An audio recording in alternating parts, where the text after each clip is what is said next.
Најтешко повредените во катастрофалниот пожар во Кочани, испратени на лекување надвор од земјава. 17 пациенти од Македонија веќе се примени во неколку здравствени установи во Белград и Ниш. Денеска треба да пристигнат уште 12 лица. Полесно повредените ги посети Александар Вучич, кој потврди дека вкупно 29 македонци ќе бидат примени на лекување. Најтешко повредените се сместени во Војно-медицинската академија и во војната болница во Ниш. Сите пациенти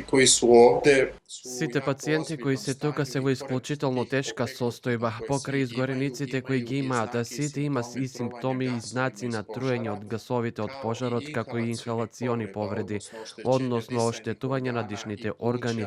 Лечењето е долготрајно и бара голем број на операции и пациентот кој е во воената болница во Ниш е во сериозна состојба. Тој е веќе опериран.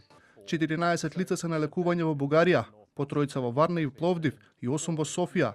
Според информациите од трите медицински установи, пациентите кои се хоспитализирани таму се во тешка состојба со изгореници од 2-3 степен. Тројца од нив се малолетни на возраст од 15 и 16 години, останатите на возраст од 19 до 31 година. 5 се интубирани. Од болницата Пирогов со апел за донирање крв за повредените македонци во земјата.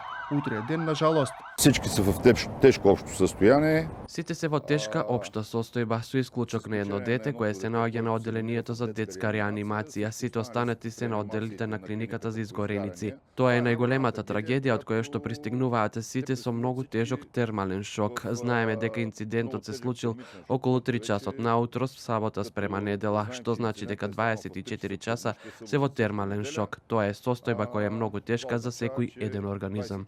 5 македонци се испратени во Солун, додека пак 9 тешко повредени пациенти се пратени во Турција, 3 во Истанбул и 6 во Анкара.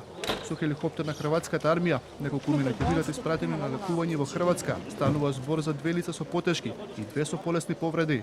Планот е да бидат хоспитализирани на клиниката за травматологија, бидејќи тие имаат центар за изгореници. Имаат и можност за банка на ткива, односно напредни методи за лечење. Момче и девојка на возраст од околу 20 години се пратени на лекување во Будимпешта, а уште 4 пациенти се на лекување во Литванија и болниците во Словенија ги отворија вратите за повредените македонски државјани.